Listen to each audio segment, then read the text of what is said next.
नमस्कार मंडळी. चटपटीत आंबट गोड चटणी कोणाला आवडत नाही, त्यातही ती कैरीची. म्हणजे फक्त 2-4 महिनेच ही चटणी एन्जॉय करू शकतो. आणि हिरव्यागार कच्च्या कैऱ्यांचा लाभ उठवण्यासाठी ही एक अतिशय चटपटीत झटपट बनणारी चटणी. ना कैरी किसणं, ना उकडणं, ना अगदी बारीक चिरणं, ना कुठला स्पेशल मसाला बनवायचा आहे. फक्त मिक्सरमध्ये सगळ्या गोष्टी घालून मिक्सर 1-2दा फिरवला की चटणी तयार होते. चला तर बघूयात ही चटणी खरंच इतकी सोपी आहे का बनवायला. तर त्यासाठी घ्यायच्यात एकदम कडक हिरव्यागार कैऱ्या. ह्यातल्या 2 कैऱ्या चटणीसाठी घेणारे. तर ह्यातल्या 2 कैऱ्या आणि हे कांदे. कैऱ्यांची सालं काढायची आणि मोठे मोठेच तुकडे करायचे. अशा हिरव्यागार कैऱ्या पाहिल्या की मला माझ्या शाळा कॉलेजचे दिवस आठवतात. परीक्षेचा सीझन असायचा आणि रात्री जागून अभ्यास करायचा. मात्र जागताना कापलेल्या कैऱ्या आणि त्याच्याबरोबर तिखट, मीठ, हिंग हे मात्र प्लेटमध्ये पाहिजेच पाहिजे. कैरी कापली की कैरीचा सुगंध घरभर पसरायचा.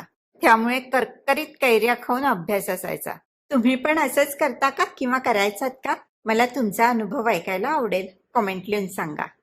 हे बघा, गप्पा मारता मारता कैऱ्या सोलून पण झाल्या आणि आता कैऱ्या कापून घेते. बारीक बारीक चिरायची अजिबात गरज नाही.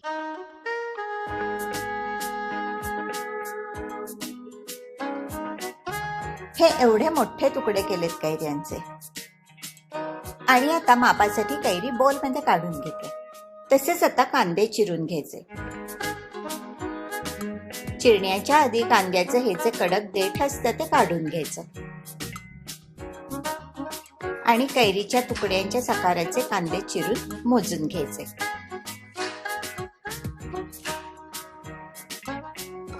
आता मापाने जेवढी कैरी तेवढाच कांदा घ्यायचा. म्हणजे हे साधारण पाऊण बोल कैरीचे तुकडे आहेत, तर पाऊण बोलच कांद्याचे तुकडे घेतलेत.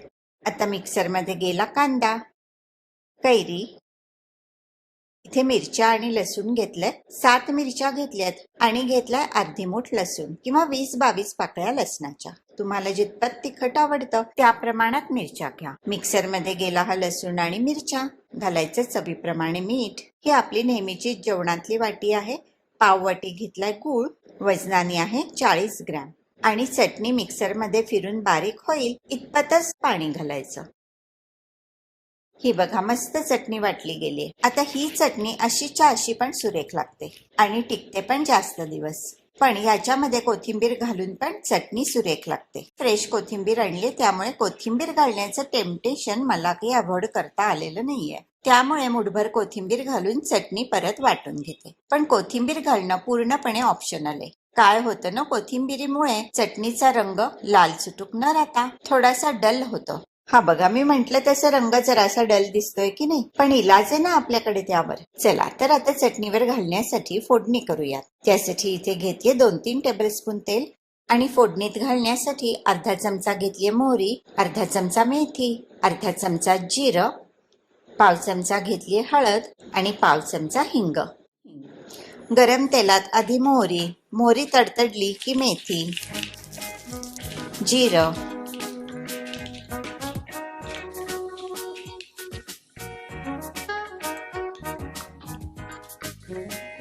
हिंग आणि ही हळद. आणि चटणीचा रंग छान दिसण्यासाठी सगळ्यात शेवट घालतीये 1 टेबलस्पून काश्मीरी तिखट. तेलामध्ये सगळे जिन्नस छान मिक्स व्हायला पाहिजे.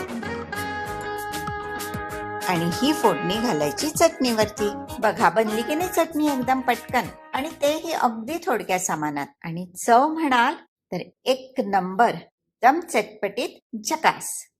काश्मीरी तिखट घातल्यामुळे चटणीचा रंग सुरेख लाल चुटुक्क एकदम टेम्पटिंग दिसतोय. चटणी कशी नजरेने बघितल्यावर सुद्धा तोंडाला पाणी सुटलं पाहिजे. चटणी अजून चटपटीत बनवण्यासाठी शेवट घातला 1 चमचा चाट मसाला. तर जेवणामध्ये रंगत आणणारी, तोंडाला चव आणणारी, बनवायला सोपी अशी ही चटणी करून बघा आणि तुमचा अभिप्राय द्यायला विसरू नका. अभिप्राय तुम्ही कुठल्या देशातनं, कुठल्या गावातनं देताय हे पण लिहा. चॅनल शेअर आणि सबस्क्राईब करून तुमचा सपोर्ट द्या. एकदम मस्त, झक्कास.